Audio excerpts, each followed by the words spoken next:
ఆపదలో ఉన్న పేదలకు నేనున్నానని వెన్నంటుండే జన హృదయ నేత ఉమ్మడి మెదక్ జిల్లా డీసీసీబీ చైర్మన్ చిట్టి దేవేందర్ రెడ్డి 53వ జన్మదిన వేడుకలను సిద్దిపేట జిల్లా కొండపాక మండలం వెలికట్ట ఎక్స్ రోడ్ వద్ద పార్క్స్ డైరెక్టర్ బూర్గుల సురేందర్ రావు ఆధ్వర్యంలో ఘనంగా నిర్వహించారు। ఈ కార్యక్రమంలో ఉమ్మడి కొండపాక మండల AMC chairman Virupaka Srinivasareddy, Congress party మండల అధ్యక్షుడు వాసవి లింగారావులు ముఖ్య అతిథులుగా హాజరయ్యారు। ఈ సందర్భంగా కాంగ్రెస్ పార్టీ కార్యకర్తలు నాయకులతో కలిసి కేక్ కట్ చేసి వేడుకలు నిర్వహించారు। అనంతరం వారు మాట్లాడుతూ తమ నాయకుడు చిట్టి దేవేందర్ రెడ్డి ఎల్లవేళలా ఆ భగవంతుని ఆశీస్సులతో సంపూర్ణ ఆరోగ్యంగా ఉండాలని ఆకాంక్షించారు। ఈ కార్యక్రమంలో market committee vice chairman Batta Parashuramulu, Manchala Kanakaramulu, Repaka Swamy, Kolupula Gangadhar, Congress party కార్యకర్తలు పాల్గొన్నారు।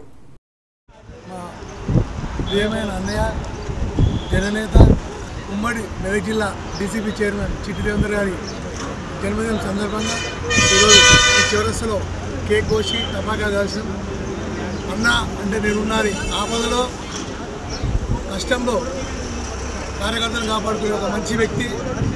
ఆయన కూడా రాబోయే కాలంలో కూడా రాజకీయంగా ఎదగాలని మా అందరి సహకారంతో కూడా ఆయనకు ఎప్పుడు ఎల్లవేళలా కష్టకాలంలో కూడా పనిచేసే రాబోయే రోజుల్లో కూడా ఒక మంచి ఉన్నతమైన పదవిలో చూడాలని ఆకాంక్షిస్తూ ఆయన ఆరోగ్యం మంచి ఉండాలని దేవుని ప్రార్థిస్తూ గౌరవ డీసీబీ చైర్మన్ మా చిట్టి దేవేంద్ర అన్న జన్మదిన సందర్భంగా బుద్ధుడ శంభు దేవాలయంలో ఆయన పేరు మీద పూజలు నిర్వహించి ఆ శంభుదేవుని ఆశీర్వాదం అతని పట్ల అతని కుటుంబం పట్ల ఉండాలని చెప్పి కోరుతున్నాడు।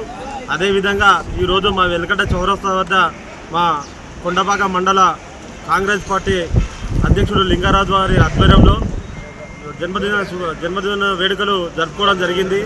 దేవేంద్ర అన్న 2 సార్లు డీసీబీ చైర్మన్గా ప్రజలకు ఎంతో సేవ చేసిండు।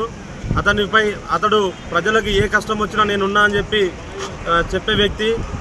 అతనికి అతని కుటుంబ సభ్యులపై ఆ భగవంతుడు చల్లగా చూడాలని చెప్పి కోరుకుంటూ మరొకసారి మా దేవేంద్ర అన్నకు జన్మదిన శుభాకాంక్షలు।